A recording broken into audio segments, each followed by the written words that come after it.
Hello students, in this video we are going to discuss the topic LED यानी light emitting diode. तो exam में ये question 3 marks में भी आ सकता है आपसे, और इसमें से 1 मार्क्स से भी कई बार क्वेश्चन आपसे पूछ लिए जाते हैं।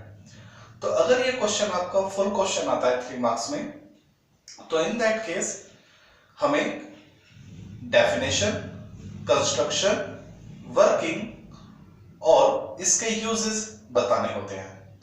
तो अगर ये क्वेश्चन आपको एग्जाम में मिल जाए, then how you will answer this question, let's see. तो प्यारे बच्चों, लेड यानी लाइट एमिटिंग डायोड। तो सबसे पहले अगर हमें इसकी डेफिनेशन लिखनी हो तो इसकी डेफिनेशन बहुत ही इजी होती है, क्योंकि इसकी डेफिनेशन इसके नाम में ही छुपी हुई है। LED यानी light emitting diode.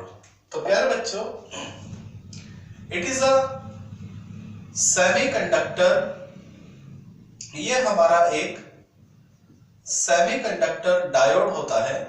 It is the semiconductor diode which, जो क्या करता है, लाइट प्रोड्यूस करता है, which produce light by the help of electric current।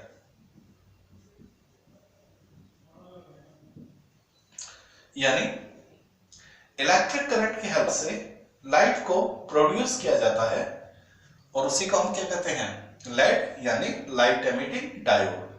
तो कैसे ये फंक्शन होता है इसको हम समझते हैं। तो सबसे पहले हम इसकी कंस्ट्रक्शन लिखते हैं। कंस्ट्रक्शन,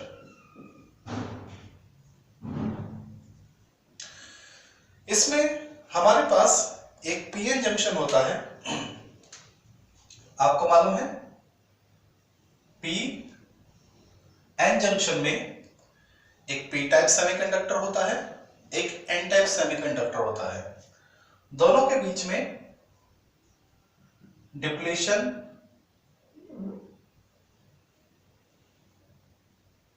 रीजन होता है, और ये जो डिप्लीशन रीजन होता है इसकी बाउंड्री पर कुछ चार्ज होता है। एन टाइप की तरफ we have certain positive charge, और पी की तरफ we have certain negative charge, जिसकी वजह से यहां पर कुछ पॉजिटिव वोल्टेज और इधर एक नेगेटिव वोल्टेज आ जाता है, जिसको हम पोटेंशियल बैरियर कहते हैं। ये हमें मालूम है। ओके, अब हम ये जो हमारा पीएन जंक्शन है, पी में हमारे in P we have the holes. P में क्या होते हैं, होल्स होते हैं, और जो एन होता है उसमें हमारे इलेक्ट्रॉन्स होते हैं। Due to this depletion region ये दोनों कंबाइंड नहीं कर पाते हैं। अगर हम अपने पीएन जंक्शन को फॉरवर्ड वाइज देते हैं, तो फॉरवर्ड वाइज देने से ये जो डिप्लीशन रीजन है ये धीरे धीरे क्या होती है, कम होती है, और ये जो चार्ज कैरियर है ये एक दूसरे की तरफ क्या कर सकते हैं, मूव कर सकते हैं। फॉरवर्ड बाइस में होल एन की तरफ और इलेक्ट्रॉन पी की तरफ क्या कर जाते हैं, मूव कर जाते हैं। ये हमारी प्रीवियस नॉलेज है कि फॉरवर्ड बाइस में डिप्लीशन रीजन हमेशा क्या होता है, कम होता है। ओके, तो जैसे हम इसको फॉरवर्ड बाइस देंगे डिप्लीशन रीजन क्या होता है, कम होता है, और ये जो चार्ज कैरियर है ये एक दूसरे की तरफ मूव करते हैं, और जब ये डिप्लीशन रीजन पूरी तरह से खत्म हो जाती है तो चार्ज कैरियर एक दूसरे से क्या कर लेते हैं, रिकंबाइंड कर लेते हैं। अब रिकंबाइंड कितना करेंगे, जितने चार्ज कैरियर होंगे। चार्ज कैरियर अगर कम है तो कम रिकॉम्बिनेशन होगा, और अगर ये चार्ज कैरियर ज्यादा है तो रिकॉम्बिनेशन ज्यादा होगा। जब एक होल एक इलेक्ट्रॉन से मिल जाता है तो एक बॉन्ड बनता है, और जब भी एक बॉन्ड बनता है तो एनर्जी रिलीज होती है। समझ लीजिए पिछले वीडियो में हमने पढ़ा था फोटो डायोड। फोटो डायोड में क्या था, लाइट आती थी, एटम लाइट को एब्जॉर्ब करते थे और लाइट को एब्जॉर्ब करने से बॉन्ड टूट जाते थे। तो लाइट, अगर एटम लाइट को लेगा तो बॉन्ड टूट जाएगा, और अगर बॉन्ड बनता है तो लाइट रिलीज होती है, यानी उल्टा प्रोसेस होता है। तो जब ये फोटोन इन इलेक्ट्रॉनों से क्या करेंगे, रिकंबाइन करेंगे, तो दोनों के बीच एक बॉन्ड बनेगा, और बॉन्ड बनने से एनर्जी क्या होती है, रिलीज होती है। वो जो एनर्जी रिलीज होगा वो लाइट की फॉर्म में रिलीज होता है।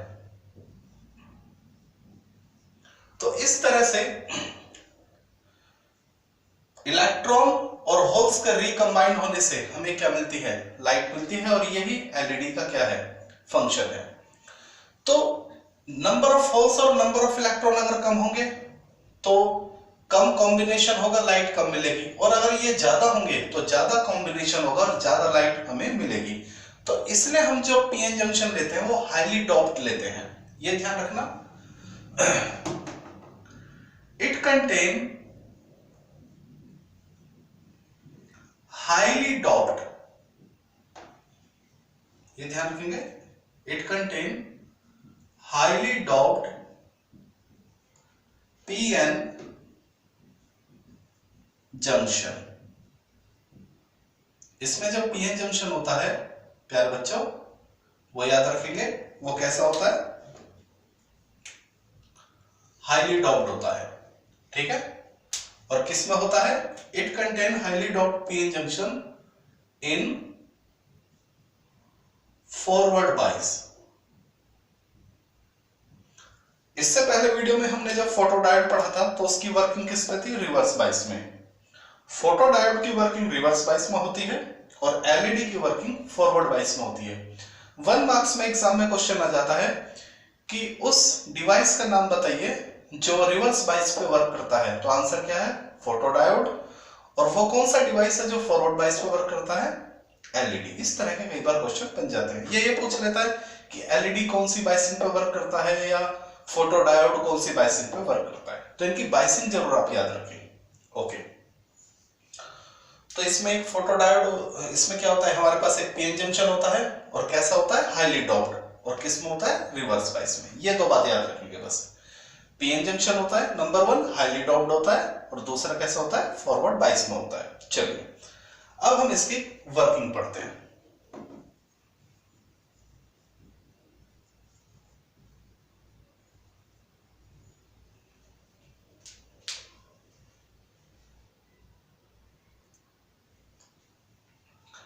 इसकी वर्किंग को हम पॉइंट्स में लिखेंगे जिससे आपको याद करने में क्या हो, ज्यादा आसानी हो।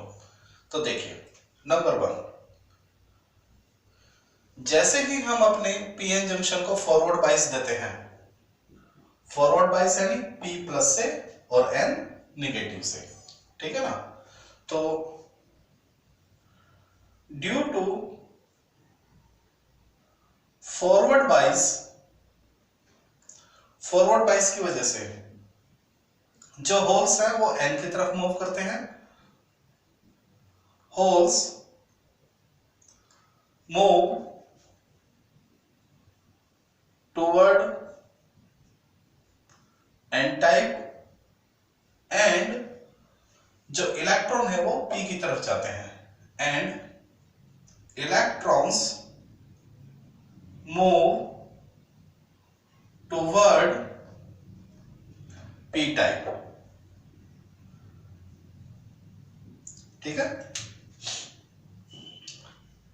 ये प्लस है तो यहां पर कैसी पोलैरिटी आ जाएगी, प्लस, वो प्लस को क्या करेगा, रिपेल करेगा। ये निगेटिव है तो यहां पूरे पर निगेटिव पोलैरिटी आएगी, तो ये निगेटिव को रिपेल करेगा। तो यानी इलेक्ट्रॉन P की तरफ चलते हैं और होल्स N की तरफ चलते हैं, और ये जो डिप्लीशन रीजन है धीरे धीरे ये कम होती है, ठीक है।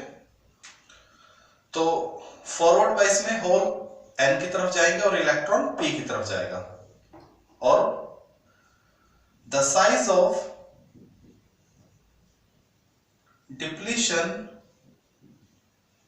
रीजन डिक्रीज, ये क्या होता है, डिक्रीज होता है। क्लियर हो गया। चलिए नंबर 2, तो जैसे ही ये एक दूसरे की तरफ जाते हैं तो होल और इलेक्ट्रॉन क्या करते हैं, कंबाइंड करते हैं। Holes recombined with electrons। तो ये जो होल्स हैं ये इलेक्ट्रॉन के साथ क्या कर जाते हैं, रिकम्बाइंड कर जाते हैं and form new covalent bond. क्या बनाते हैं, नए कोवैलेंट बॉन्ड बनाते हैं। नए कोवैलेंट बॉन्ड बनने से कुछ एनर्जी क्या होती है, रिलीज होती है। Due to the formation of new bond some energy get release. कुछ एनर्जी क्या होती है, रिलीज होती है in the form of light, in the form of light. ठीक है। फॉरवर्ड बाइस है, पी के होल्स एन की तरफ, एन के इलेक्ट्रॉन पी की तरफ चलते हैं, रिकम्बाइंड होते हैं, बॉन्ड बनाते हैं और बॉन्ड बनने से कुछ एनर्जी क्या होती है, रिलीज होती है। देखिए बॉन्ड को जब तोड़ा जाता है तो एनर्जी देनी पड़ती है एटम को।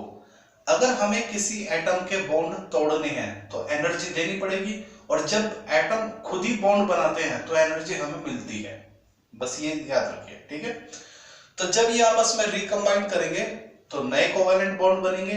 नए कोवैलेंट बॉन्ड बनने से कुछ एनर्जी रिलीज होती है in the form of light, जिसकी फ्रीक्वेंसी क्या होगी, number 4, the frequency of release light is given by mu is equal to E over H। देखिए आपको मालूम है फॉर्मूला क्या होता है, E is equal to H mu, तो यहां से म्यू क्या हो जाएगा, E over H। Clear.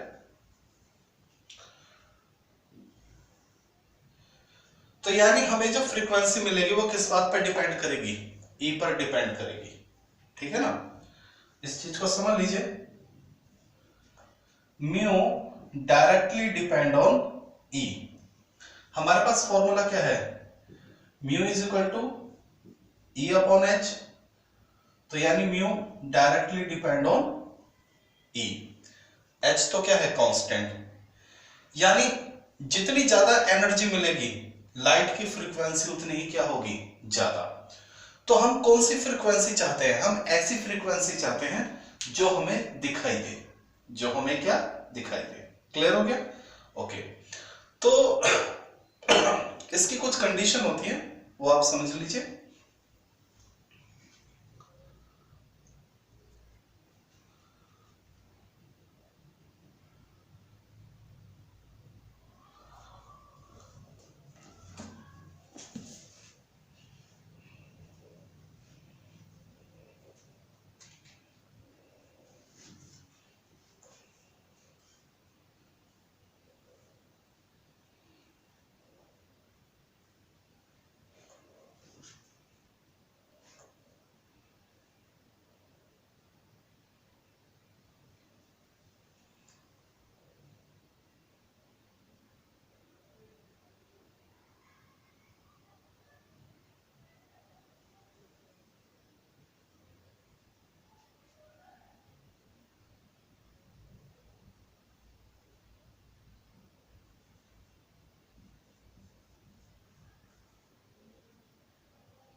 Okay students, तो इस रिलेशन को आप थोड़ा सा बच्चों ध्यान से समझिए कि हमें जो फ्रीक्वेंसी मिलती है वो किस बात पर डिपेंड करती है, एनर्जी पर। हमें कितनी एनर्जी रिलीज होती है।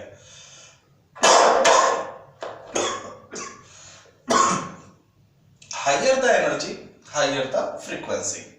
अब नॉर्मली अगर हम सिलिकॉन या जर्मेनियम यूज करते हैं, आपको मालूम है सिलिकॉन और जर्मेनियम के जो एनर्जी गैप है बहुत ही कम होता है। सिलिकॉन के लिए जो एनर्जी गैप है वो 1.1 है और जर्मेनियम के लिए 0.6। तो अगर हम उतनी एनर्जी लेते हैं तो हमें जो लाइट मिलेगा वो विजिबल ही नहीं होगा, दिखाई भी नहीं देगा। तो हम एक ऐसी लाइट चाहते हैं जो हमें कम से कम दिखाई दे। तो उस लाइट के लिए जो एनर्जी गैप है वो क्या होना चाहिए, काफी ज्यादा। कितना, 1.9 अगर हमें क्या चाहिए, रेड लाइट चाहिए, और 1.4 अगर हमें क्या चाहिए, इंफ्रारेड। तो उसके लिए हम यूज करते हैं गैलियम आर्सेनाइड फॉस्फाइड को। 1 मार्क्स में बोर्ड में क्वेश्चन आ जाता है कि हम एलईडी में गैलियम आर्सेनाइड फॉस्फाइड ही क्यों यूज करते हैं। तो रीजन है फॉर हाई एनर्जी गैप के लिए। ठीक है, सिलिकॉन और जर्मेनियम क्यों यूज नहीं करते, क्योंकि उनके एनर्जी गैप क्या होता है, फिर भी कम होते हैं, 1.1 और जर्मेनियम के लिए 0.6। क्योंकि उससे जो लाइट निकलेगा, उस एनर्जी से जो लाइट आएगा वो उसकी जो फ्रीक्वेंसी है वो हमारे यूजेबल होती नहीं है। तो हम गैलियम आर्सेनाइड फॉस्फाइड यूज करते हैं, ठीक है, जिसका एनर्जी गैप 1.9 अगर हमें रेड लाइट चाहिए, और गैलियम आर्सेनाइड जिसका एनर्जी गैप 1.4 है इंफ्रारेड। हमारे रिमोट कंट्रोल जो होते हैं उसमें जो एलईडी होती है उससे इंफ्रारेड निकलती है। टीवी का रिमोट के जितने भी रिमोट होते हैं उनसे इंफ्रारेड निकलती है। ठीक है, तो ये होता है इसका फंक्शनिंग। क्लियर हो गया? चलिए, तो डेफिनेशन, कंस्ट्रक्शन और वर्किंग। अब कई बार इसके यूजेस पूछ लेता है कि भाई इसके यूजेस क्या है। तो सबसे ज्यादा तो इसका यूज रिमोट में ही होता है। ठीक है, चलिए तो इसके यूजेस देखते हैं।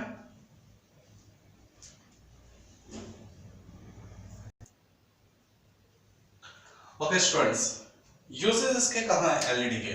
हमारे जितने भी रिमोट कंट्रोल होते हैं उन सब में एक छोटा सा बल्ब लगा होता है, उसी वो क्या होता है, एलईडी, जिसमें से क्या निकलती है, हमारी इंफ्रारेड निकलती है। तो जितने भी रिमोट कंट्रोल है उसमें इसका यूज होता है। ऑप्टिकल कम्युनिकेशन में भी इसका क्या होता है, काफी इस्तेमाल होता है। डिजिटल क्लॉक और ये जो कैलकुलेटर होते हैं, ठीक है ना, जिसमें वो नंबर से आपको बने हुए नजर आते हैं, तो that is also the working of LED. ठीक, चलिए अब इसके कई बार एडवांटेज भी आपसे पूछ लेता है कि भाई इसके एडवांटेजेस क्या है।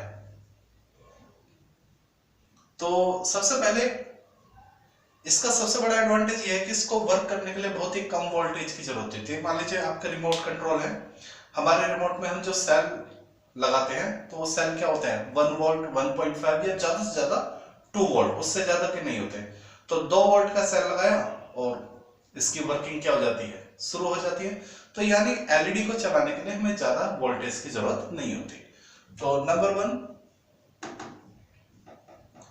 Work on low voltage. Low voltage पे भी ये क्या करते हैं, वर्क करते हैं। दूसरा, लॉन्ग लाइफ होते हैं, लॉन्ग लाइफ, ठीक है, जल्दी खराब नहीं होते हैं, बहुत ही जल्द, मतलब ज्यादा टाइम तक इनकी वर्किंग क्या होती है, रहती है। ठीक है, तीसरा इनका जो है फायदा, इनका जो एक्शन है बड़ी फास्ट होता है, मतलब बीच में कोई डिले नहीं होता। जैसे आपने देखा होगा, आप अपना रिमोट कंट्रोल का बटन दबाते हैं, एकदम टीवी का चैनल क्या होता है, चेंज हो जाता है। यानी वेरी फास्ट एक्शन, इनका जो है वर्किंग होता है वो क्या होता है, वेरी फास्ट एक्शन होता है इनका। तो ये इसके क्या होते हैं, कुछ एडवांटेज। ठीक है, 1 मार्क्स में कई बार आपसे पूछ लेता है। और लास्ट में इसका VI कैरेक्टरिस्टिक ग्राफ अगर आपसे पूछ ले, VI कैरेक्टरिस्टिक, ठीक है, तो इसका जो VI कैरेक्टरिस्टिक होगा वो कैसा होगा। तो चूंकि ये किसमें है, फॉरवर्ड बाइस में है।